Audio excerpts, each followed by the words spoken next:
There is a finger on the corner of my doorbell camera. It has been there for 9 minutes. 2 things have happened to me this month I cannot explain. By the end of this, you will understand why I am quitting my job at the hospital tomorrow night. There is a man in bed 9 of the emergency room where I work, 14 miles from this house. Right now I can see him on my phone. I am not at work. He is looking at the security camera. He is looking at me. My name does not matter for this. I am a 53-year-old emergency room physician at a community hospital outside Cleveland. I have worked overnight 3 nights a week in the same department for the last 19 years. I live alone in a small rented house in the suburb where I grew up. I have a brother in Phoenix who I call on his birthday. I have an ex-wife in Buffalo who I do not call at all. My life, in the way that matters for what I am about to tell you, is small and stable and quiet. Or it was, until the last 6 months. Then last month, both things started escalating at the same time.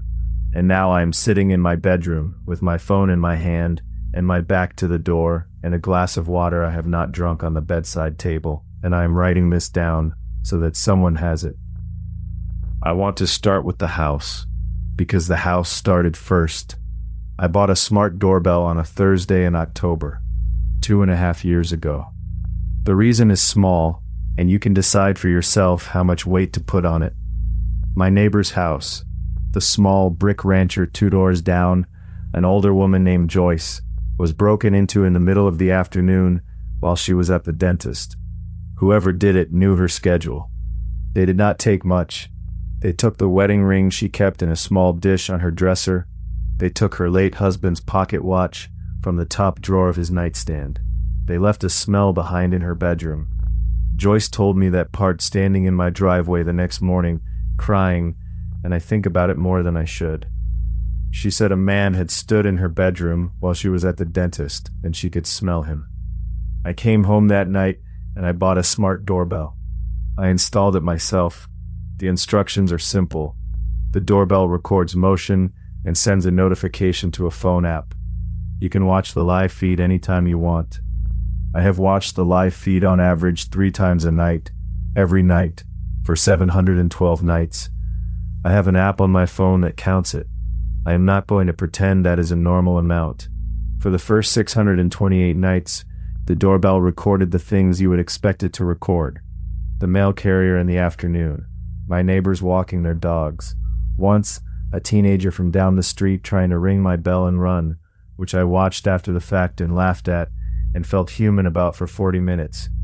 Once, in the spring, a small barn owl that landed on the railing and stayed for 9 minutes before lifting off. I have watched that owl clip more than 50 times. There is something quiet about it that I cannot describe. 6 months ago, the doorbell started recording motion at 3:14 every morning. The first time it happened, I was already half asleep on the couch with a basketball game on mute. The phone made the soft chime that means a motion clip is being recorded. I did not check it right away. I checked it in the morning. The clip was 12 seconds long. The porch was empty. No car on the street. No animal, no wind, no shadow that should not have been there. The motion sensor had triggered something the camera could not see. I thought about it for a minute. I went to work. The next night, the alert came at 3:14 again. 12 seconds. Empty porch. I started keeping a spreadsheet. I am a physician. A physician is what you become when you decide early in your life that you trust the spreadsheet more than the feeling. For 176 nights, the alert came at 3:14 in 1 second. The motion lasted 12 seconds every time. The porch was empty every time. The wind chime my landlord left hanging under the eaves never moved. The 2 oak trees in my front yard never moved. The streetlight at the end of my block flickered sometimes, but it had been flickering for years. Nothing in the frame of the camera moved at 3:14. The motion was something the camera was detecting that I could not see. I called a college friend in late February who works for a parking garage security company. I told him the situation. He told me motion sensors trigger on infrared. He told me a sufficiently warm body close to the sensor invisible to the lens, would register. He told me, very kindly, that the simplest explanation was a raccoon. It was not a raccoon. A raccoon does not arrive at the same minute every night for 176 consecutive nights.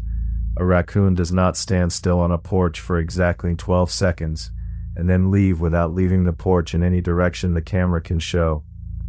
I checked the surrounding pavement on a Saturday in March with a flashlight on my hands and knees, looking for paw prints, fur, droppings, scratches on the wood, the small evidence of an animal that visits every night for 6 months. There was nothing. There were not even my own old footprints, which there should have been. In April, I had a security technician come out to the house. He charged me $320 to spend 40 minutes on my porch. He checked the camera, the wiring, the sensor calibration, the angle of view. He told me the unit was working correctly.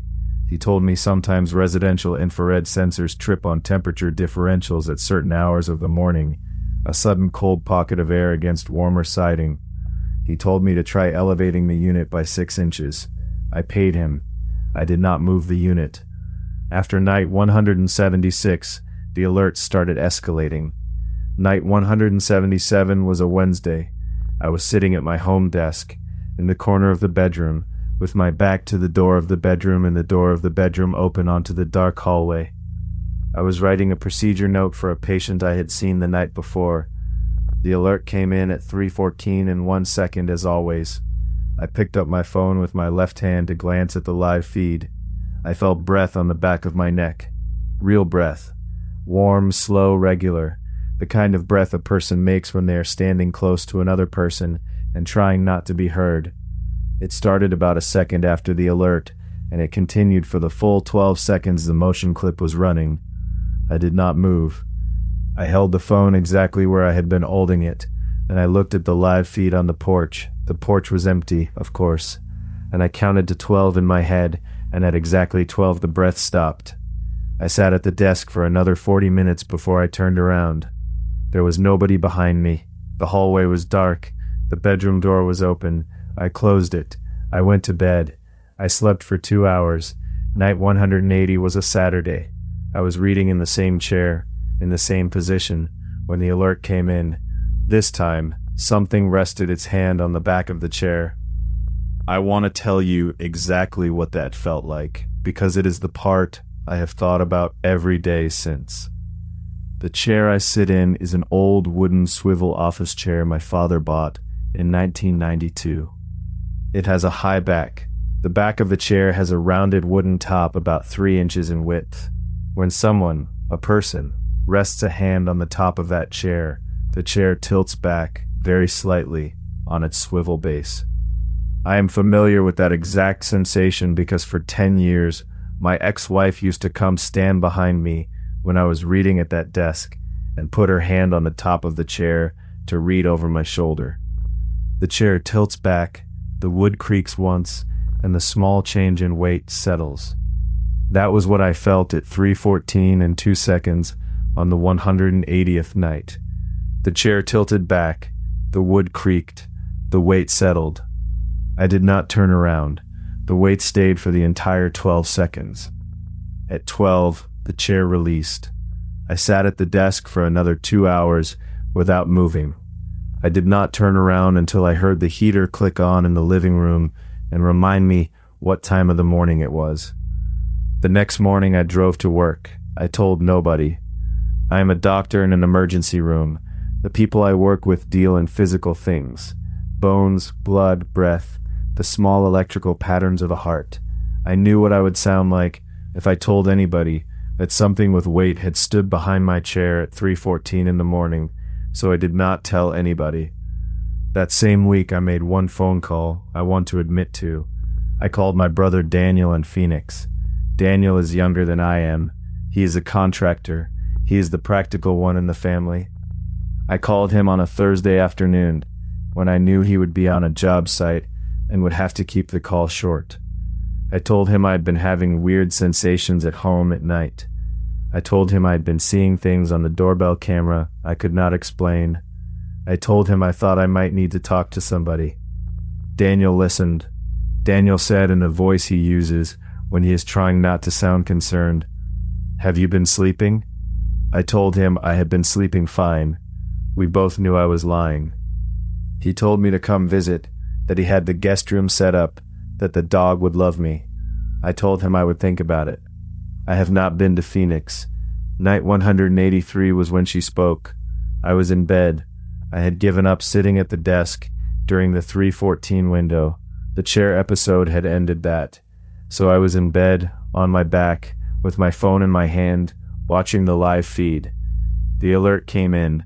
The porch was empty, and a voice behind me, very close to my left ear, said one word. The word was Ruth. Ruth was my grandmother, my father's mother. She raised me until I was 8. The year my mother got better and took my brother and me back to live with her in Cleveland. Ruth died in March of 2003.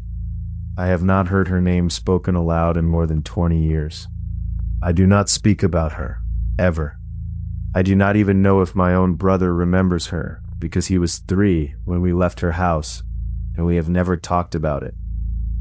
The voice behind me was not Ruth's voice. I do not remember Ruth's voice.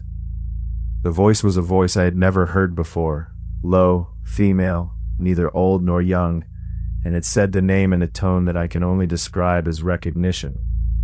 The way you say a name when you see somebody you know from a long time ago and are pleased to see them. Then the voice was quiet. The alert ended at 12 seconds. I did not move for the rest of the night. I want you to understand something. By night 183, I should have left that house. I had the money, I had the time off available, I had a brother in Phoenix who would have come and helped me move. I did not leave. I did not leave because I am a man who has worked the same overnight shift in the same emergency room for 19 years. And a man like that does not leave a house because something behind him said his grandmother's name. A man like that goes to work. He sees patients. He writes orders. He drives home at 6 in the morning. He pretends, on the surface, that things are fine. I told myself the morning after night 183 that I had been awake too long, that I had had a small auditory hallucination from sleep deprivation, that the brain does that I had seen it in patients, that I knew the mechanism. I told myself this in the rearview mirror of my car at a red light on the way home from the hospital, looking myself in the eyes. Tonight is night 184. I started watching the live feed about 2 weeks ago instead of the recorded clip. There is a difference. The recorded clip starts when the motion sensor triggers and stops 12 seconds later. The live feed shows you the porch in real time, continuously, regardless of motion. I started watching the live feed because I wanted to know what was on the porch in the seconds before the motion started. I have not learned anything from this. The motion always starts at 3:14 and 1. There is never anything on the porch before it. There is never anything on the porch after it.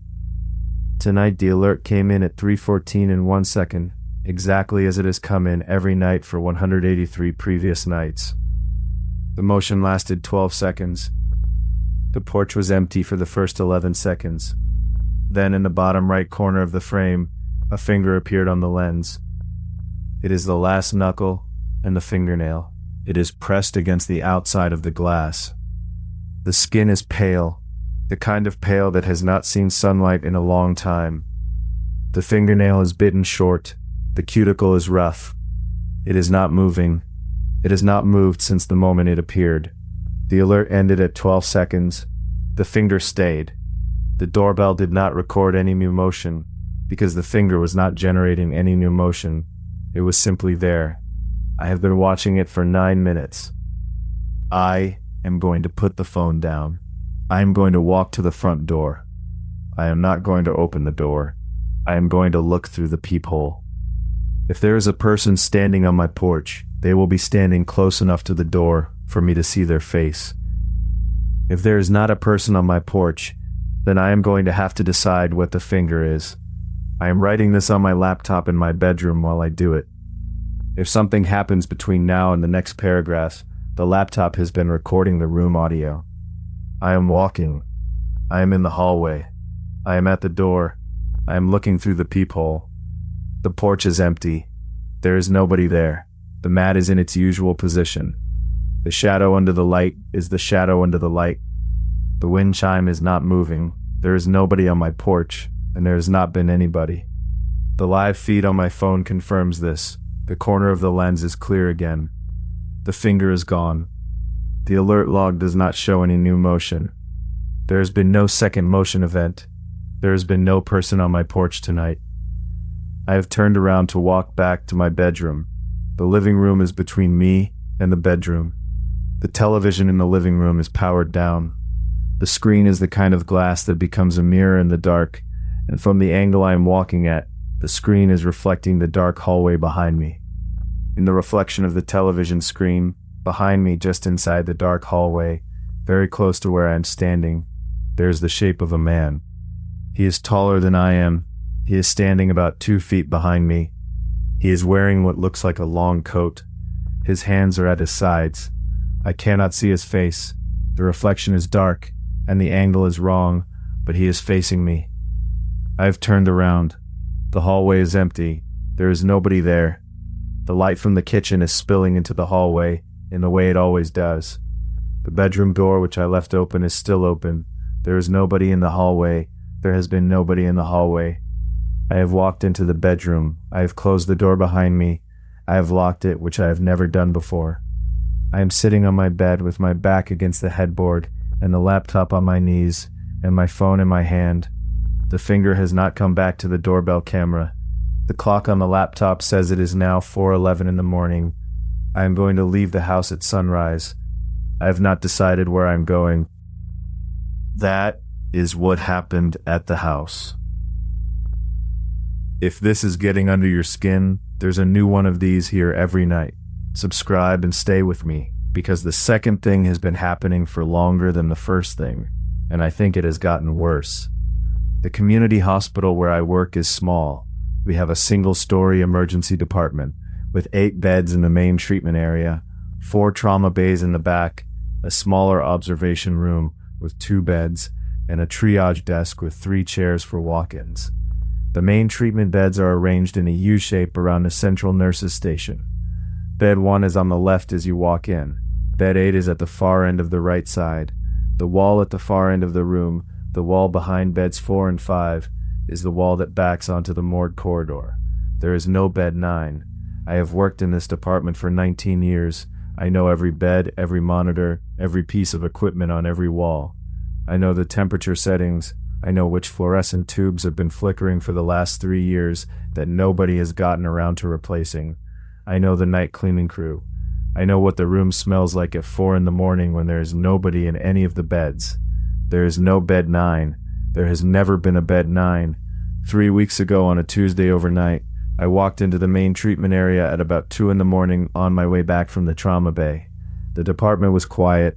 We had 3 patients in beds at the time, none of them serious. I was looking at my clipboard. I looked up. There was a 9th bed. It was at the far end of the room, against the wall behind beds 4 and 5. The wall the bed was against was not the wall the morgue corridor was behind. The wall had moved back. There was a new bed in the space the wall had been occupying. There was a small metal placard at the foot of the bed with the number 9 on it. There was an old man in the bed, on his back, asleep. His mouth was slightly open. His hands were folded over the sheet. He was wearing a standard-issue hospital gown. There was an IV stand next to him with a bag of saline running. The bag was about 3/4 full. I walked over to the bed. I stood at the foot of it. I looked at the patient. He was perhaps 80. His skin had the thin, papery quality of old age and chronic illness. His chest was rising and falling regularly. He was breathing on his own, which meant he was not in the worst category of patient I see at 3 in the morning. He looked more than anything else asleep. I introduced myself. I said, "Sir, I'm doctor," and I gave my name. He did not respond. I asked him his name. I asked him where he lived. I asked him what brought him in tonight. He did not respond. He breathed in. He breathed out. I checked his wrist for a patient band. There was no patient band. I checked the IV bag for a patient label, the small white sticker we put on every bag with the patient's name and chart number. The bag was unlabeled. I looked for a chart at the foot of the bed. There was no chart at the foot of the bed. I went to the nurse's station. The charge nurse on Tuesday overnights is a woman named Marcia. Marcia has worked in this department for 26 years, which is longer than I have, and Marcia is the institutional memory of the place. Marcia was sitting at the station, writing in a chart. I asked her, casually, who was in the last bed. Marcia looked up from her chart. She looked at me without expression. She said, "We don't have a last bed. We have 8. I asked her to follow me. We walked over together. The old man was still in the bed. The bed was still there. Marcia stood at the foot of the bed and looked at the empty space where the wall used to be. She said, "I see 8 beds. There are 8 beds in here, doctor. There have always been 8 beds." I asked her to follow my finger. I pointed at the foot of the bed, at the metal placard, at the man in the bed. I said, "What do you see right here?" She said, "I see the wall." I did not push it. I went back to the station. I pulled the badge scan log for the last 6 hours. No new patient had been admitted to the main treatment area. The ambulance bay had received nobody since shift change. The walk-in registration desk had logged 6 patients, all of whom were in beds I could account for. I pulled the bed assignment log on the computer. Beds 1 through 8 were populated correctly or empty. There was no bed 9 in the system. I walked back to bed 9 alone. The bed was gone. The wall was where it had always been. The space the bed had been occupying was occupied instead by the standard wall and the standard small frame safety notice that has been hanging on that wall for 19 years. The old man was sitting in the swivel chair behind the nurse's station, watching me, with his hands folded in his lap, still wearing the hospital gown. I did not say anything. I went into the staff bathroom. I locked the door. I sat on the closed lid of the toilet seat, with my hands flat on my knees. I made myself breathe slowly. I told myself I was tired. I told myself I had not eaten since dinner the day before. I told myself my blood sugar was low and I had probably hallucinated. I had worked an 11-hour shift. I had 3 more hours to go. I would go home, I would sleep, I would come back the next night, and the old man would not be in the chair. I came out of the bathroom 7 minutes later. Marcia was at the station alone, charting. The chair behind her was empty. She looked up. She asked me if I was all right. I said yes. She nodded. She went back to charting. I worked the rest of my shift normally. I drove home at 6 in the morning. I parked in my driveway. I sat in the driver's seat for 10 minutes before I went inside. I slept until 2 in the afternoon. I went back to work the next night. The old man was in bed 9. This pattern continued for 3 weeks. Every overnight shift I worked, 3 nights a week, the old man was in bed 9 when I walked in. Bed 9 was always against the back wall behind beds 4 and 5. The wall had moved back. The bed disappeared sometime between 2:30 and 3 in the morning, and when I checked again at 3:15, the wall was where it should be. I asked Marcia twice more, in different ways. Both times she gave me the same answer. I asked the overnight respiratory therapist. I asked the housekeeping staff. I asked the night security guard. None of them saw the bed. None of them saw the man. I also started seeing him in other places. The second week, on a Thursday around 4 in the morning, I walked down the long hallway that leads to the supply closet. He was standing at the far end of the hallway, near the closet door. He was wearing the same gown. He was facing me. He did not look directly at me. He was looking at a spot on the floor about 10 feet in front of him. I stopped walking. I stood there for about a minute. He did not move. I turned around and walked back to the nurse's station and ordered the supplies through the online system instead. The third week, on a Sunday at 1:30 in the morning, I went into Trauma Bay 2, which we use for storage because we never have more than 2 real trauma patients at the same time. He was standing next to the empty crash cart in the corner. He had a hand on the top of the cart. He was looking at me this time. He was looking at me the way Marcia looks at me when she is about to ask if I have heard from my brother lately. There was concern on his face. I backed out of the bay and closed the curtain. The third week, on a Monday at 4:15 in the morning, I walked into the staff bathroom, the same bathroom I had locked myself in 3 weeks earlier, and as I was washing my hands, I looked up in the mirror over the sink, and I saw him standing directly behind me, hospital gown, white hair, hands folded in front of him. He was about 4 feet behind me. The reflection was perfectly clear. I turned around. The bathroom was empty. I turned back to the mirror. He was gone. I did not sleep that day. I lay in my bed for 6 hours staring at the ceiling. I called the chaplain at the hospital, a man named Anthony who I have known for 15 years. I did not tell him about the bed. I told him I was struggling with the years of patients I had not been able to save. He listened. He prayed with me on the phone, which I let him do, although I have never been a religious person. He told me to come by his office before my next shift. I told him I would. I have not. I'm going to tell you about the case now. I have not told this to anybody in 7 years. His name was Henry Solomon. He was 78 years old. He came into my emergency room on a Sunday night in November, 7 years ago, with abdominal pain. His chart from his primary care doctor showed he was on a particular cardiac medication, a beta blocker, that interacts in a known way with certain opioids. The interaction is taught in residency. Every emergency physician knows it. The interaction means you reduce the opioid dose by about a third. I worked him up. I found a small bowel obstruction. He was in pain. I needed to admit him. I needed a surgical consult. I needed to give him something for the pain. I wrote the consult. I wrote the admission orders. I wrote the pain order. The pain order was the standard dose I have given 1,000 times to patients with abdominal pain. It was the wrong dose for a man on his particular cardiac medication. I did not check his medication list. I did not catch it. The nurse who gave the medication did not catch it either, because she trusted me and because she had given the same dose on my order 1,000 times. He arrested in the bed where I left him, while I was 3 rooms away suturing a knee laceration. By the time the code team arrived, I was on the chest. We worked him for 40 minutes. I had to go to the family room and tell his daughter. Her name was Diane. She was about my age at the time. She had driven down from Mentor when the hospital called her after her father came in. She had been in the family room for about 3 hours when I came in. She stood up when I walked in. I told her, in the way you tell people. I used the words. She was kind to me. She was unbelievably kind to me. She said it sounded like he had been peaceful at the end. She did not know it was the medication. I did not tell her. I went home at 6 in the morning. I parked in my driveway. I sat in the driver's seat for 40 minutes that morning. I slept until 2 in the afternoon. I came back to work the next night.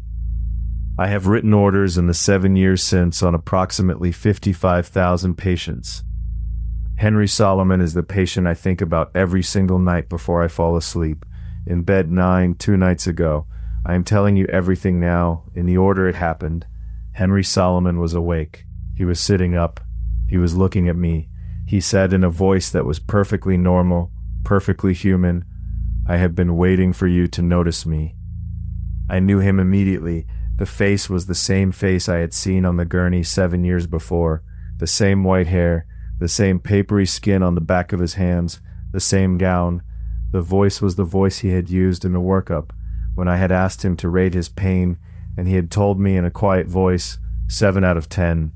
I had documented that court. I have it in his chart. He said, "I have not been angry with you. I have just been waiting." I did not say anything. I stood at the foot of the bed for what I think was about a minute. I did not feel afraid in that moment exactly, although I have felt afraid every minute since. I felt something that was closer to recognition, the way I had felt when the voice in my bedroom had said my grandmother's name. I felt the small mechanical click of a thing that had been wrong for a long time, suddenly fitting into place. He said, "I would like you to come closer." I did not come closer. I turned around and I walked to the staff bathroom and I locked the door and I sat on the closed toilet lid for 20 minutes. When I came out, the bed was gone, the wall was where it should have been, Marcia was at the station charting, and the chair behind her was empty. I worked the rest of my shift. I drove home. I parked in the driveway. I sat in the car for 45 minutes. I went to the morgue records the next morning. Before I went to bed, I have access. I pulled Henry Solomon's chart from 7 years ago. He was admitted, expired, autopsied, released to his daughter, and cremated at a funeral home in Mentor.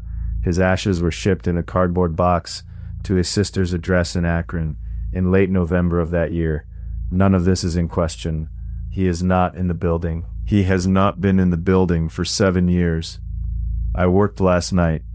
I want to tell you about last night carefully, because I want to be sure you understand it. I walked into the main treatment area at midnight. The old man was in bed 9. The wall had moved back. He was asleep, hands folded, IV running, standard position, but there was a chart at the foot of the bed. There has never been a chart at the foot of the bed before. I walked to the foot of the bed. I picked up the chart. The chart was one of our standard paper charts. We still use them in the emergency room because the electronic system is unreliable. The top of the chart had a patient name on it. The name said Solomon Henry. The admission date said last night's date in the upper right corner in black ink. The reason for admission was written in a long horizontal line below the name. The handwriting in the reason for admission was my handwriting. I do not remember writing it. The line said, "Patient is waiting for me to notice him." I stood there for a long time. I am not sure how long. At some point I noticed that Marcia was standing beside me.